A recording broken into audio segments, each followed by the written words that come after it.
Your mother left everything to me, Amanda smirked, waving the will in my face. The house, the savings, everything. She knew I'd manage it better than you ever could. I stood in our childhood home's living room, still filled with the scent of Mom's favorite lavender candles, trying to process what my sister had just told me. Mom had passed away just 2 weeks ago, and I hadn't even finished grieving before Amanda dropped this bomb. That's impossible, I said, my voice barely above a whisper. Mom always said she'd split everything equally between us. My name is Catherine Evans, and at 35, I was watching my younger sister systematically destroy every promise our mother had ever made about fairness and family. Amanda tossed her perfectly styled hair over her shoulder, a gesture she'd perfected since high school. Well, people change their minds, Kate. Maybe if you'd visited more often instead of being so caught up in your important career. The irony was suffocating. I'd spent the last 5 years making weekly trips to help Mom through her illness, while Amanda had been too busy with her social life to do more than occasional FaceTime calls.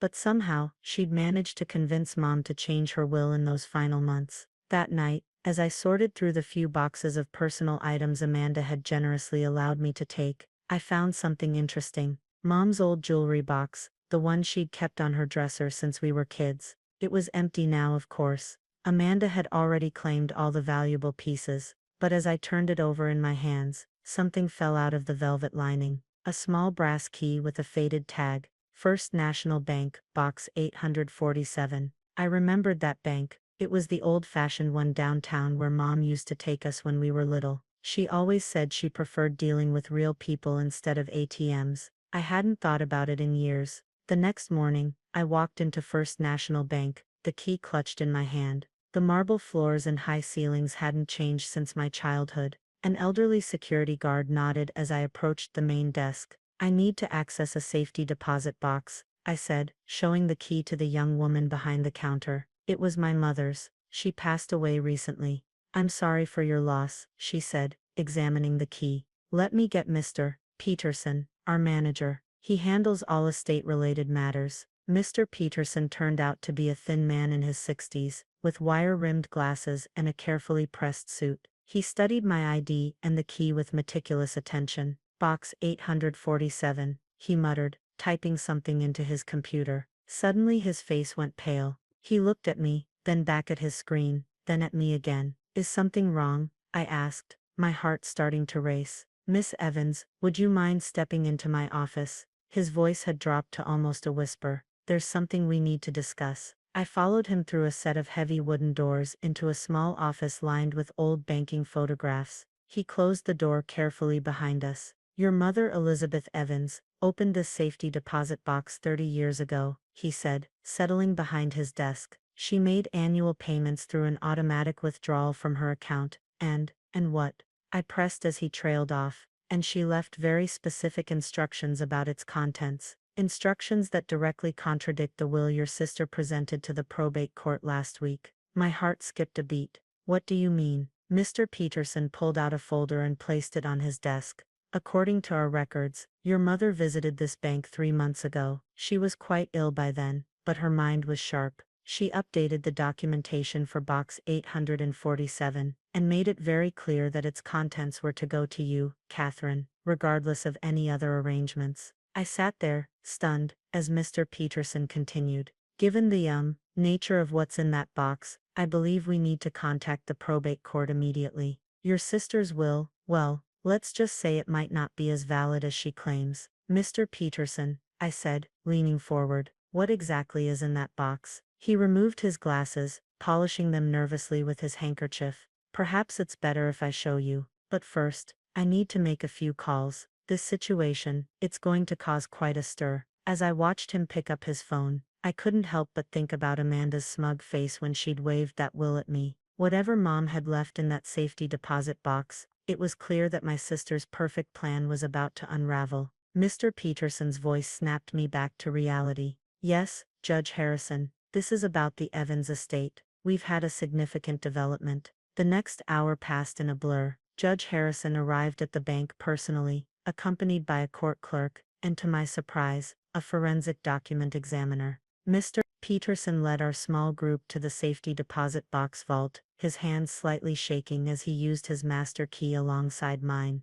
Box 847 was larger than I expected. When Mr. Peterson pulled it from the wall, he needed both hands to carry it to the private viewing room. The judge watched intently as he placed it on the table. Mrs. Evans left explicit instructions about documenting this moment, Mr. Peterson said, nodding to the court clerk, who had already started filming. She wanted everything on record. Inside the box, I found several carefully organized folders. The first contained photographs, dozens of them, showing Amanda meeting with Mom's lawyer, Richard Bennett, at various restaurants and hotels over the past year. In some photos they were clearly more than just attorney and client. "Oh Mom," I whispered, understanding dawning on me.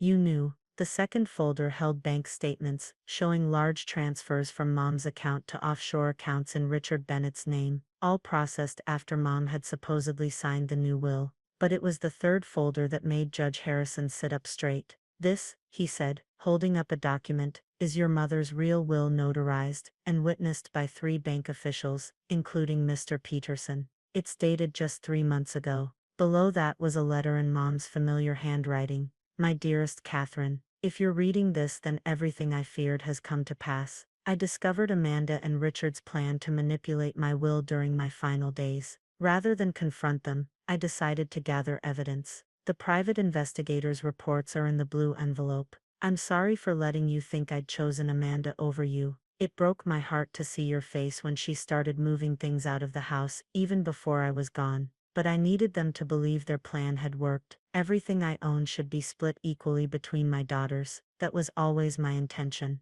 But Amanda's actions have shown me that she's not ready for that responsibility. All my love, Mom." The blue envelope contained detailed surveillance reports, recorded conversations, and even copies of emails between Amanda and Richard Bennett, documenting their entire scheme. They had taken advantage of Mom's illness, scheduling their meetings when they knew I'd be at work, slowly isolating her from other family members. "This is," Judge Harrison cleared his throat, "this is extensive evidence of attempted fraud. Miss Evans, your mother was quite thorough." "She always was," I said softly, remembering how Mom had taught us to keep detailed records of everything important. Amanda had called it obsessive. I now understood it was wisdom. Mr. Peterson handed me another envelope, this one sealed with the bank's official stamp. "Your mother left this for you as well. Well, you should see for yourself." Inside was a key to a second safety deposit box, this one at the bank's main branch downtown. According to the attached document, this box contained the bulk of Mom's actual estate and investments, bonds and family heirlooms. She'd moved there for safekeeping when she first suspected Amanda's betrayal. She knew Amanda would try to claim everything in the house, Mr. Peterson explained, so she moved anything of real value here. The accounts Amanda thinks she's inherited are basically empty. Just then my phone buzzed with a text from Amanda, "Going to the bank tomorrow to transfer Mom's accounts. Don't bother trying to fight it. The will is ironclad." I showed the message to Judge Harrison, who actually smiled. "Perfect timing. I believe it's time we arranged a meeting with Miss Amanda Evans and Mr. Bennett. Mr. Peterson, could your bank host us tomorrow morning?" "Of course, Your Honor. I'll make all the arrangements." As I left the bank that evening, carrying copies of all the documentation, I felt a strange mix of emotions. Mom had protected me, had seen through Amanda's manipulation, but she'd had to spend her final months playing along with this charade. It must have been heartbreaking for her. I looked at the second key in my hand, wondering what else Mom had stored away. Tomorrow would change everything. Amanda's carefully constructed plan would crumble, and Richard Bennett would likely face disbarment. But tonight, I just wanted to go home and read Mom's letter again, to feel close to the woman who'd fought so hard to protect what was right, even from her hospital bed. My phone buzzed again. Another text from Amanda.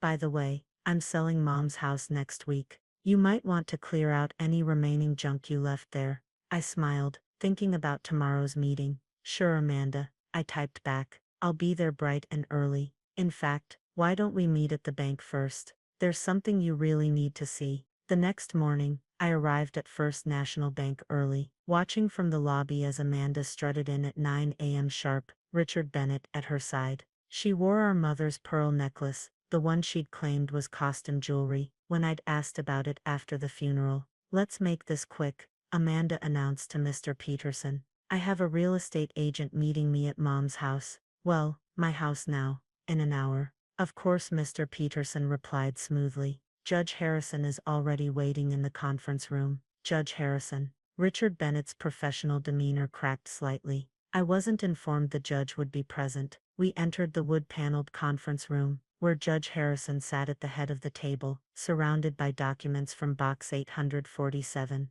Amanda's face flickered with confusion when she saw the surveillance photos spread out before him. "What's all this?" she demanded, but her voice had lost its usual confidence. "Please, sit down," Judge Harrison said firmly. "We're here to discuss some rather serious allegations of fraud concerning your mother's estate." "Fraud?" Amanda laughed, but it sounded hollow. "I have the will right here. Everything's legal." Richard Bennett had gone very quiet, his eyes fixed on the photographs of their secret meetings. "Miss Evans," Judge Harrison began, "would you care to explain why you were meeting privately with Mr. Bennett months before your mother's will was mysteriously changed? Or perhaps Mr. Bennett would like to explain the offshore transfers." Amanda's face went white. She turned to Richard, but he was already backing toward the door. A security guard stepped forward, blocking his exit. "This is ridiculous," Amanda sputtered. "You can't prove anything." I pulled out Mom's letter and began reading it aloud.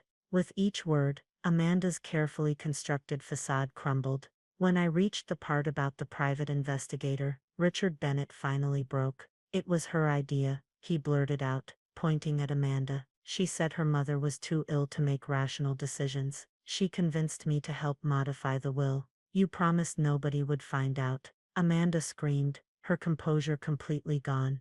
"You said it was foolproof." Judge Harrison cleared his throat. "I've seen enough. Mr. Bennett, I suggest you contact your lawyer immediately. The State Bar Association will be very interested in this evidence. As for you, Miss Amanda Evans, attempting to defraud an estate is a serious crime. You can't do this to me," Amanda whispered, but she wasn't looking at the judge. She was looking at me. "Kate, please, I'm your sister." "Yes, you are," I replied quietly. "And Mom loved you enough to give you a chance to do the right thing. But you chose this path, Amanda, not me, not Mom, you." The next few hours were a whirlwind of legal proceedings. Amanda and Richard were formally charged with attempted fraud.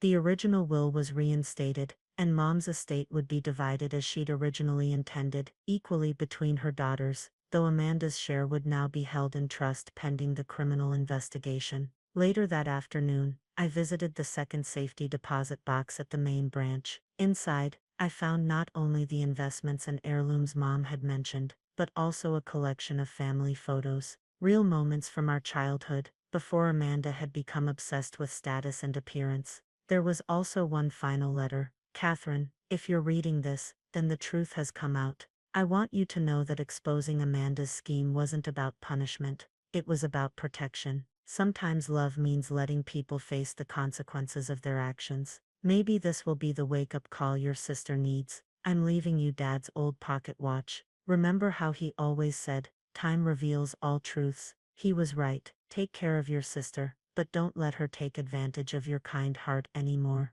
All my love, Mom." I held Dad's watch, remembering how he'd worn it every day until he passed away, when we were teenagers. Maybe that's when things had started to change with Amanda, when she'd decided that appearing strong was more important than being honest. As I left the bank, I received one final text from Amanda, sent from our family lawyer's office. "I'm sorry, Kate. I don't expect you to forgive me, but Mom was right. I need help." For the first time since this all began, I felt tears roll down my cheeks. They weren't tears of anger or betrayal, but of relief. Mom's final act of love hadn't just been about protecting our inheritance. It had been about protecting both her daughters, even if Amanda couldn't see it yet. I looked at Dad's watch, ticking steadily in my hand. Time reveals all truths indeed, and maybe, just maybe, it could also heal them.